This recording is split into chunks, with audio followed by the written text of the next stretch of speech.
Hello, আজকের দিনটা ছিল খুবই স্পেশাল। দেশে যাবার ঠিক আগের দিনটা। ঘরে বলতে গেলে তেমনভাবে কিছুই ছিল না।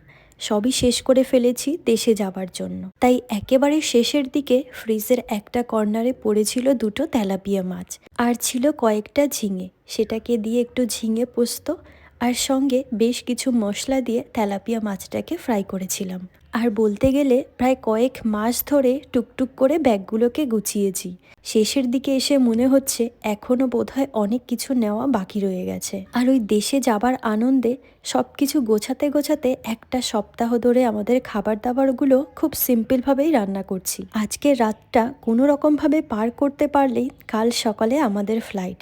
তবে এত সব কিছুর ঊর্ধ্বে একটা কথাই সবসময় মাথায় আসছে, এখনকার রান্না খাওয়া যেমনই হোক না কেন, দুদিন পরই মায়ের হাতের রান্না খেতে পারবো, এটা ভেবেই সবচেয়ে বেশি ভালো লাগছে।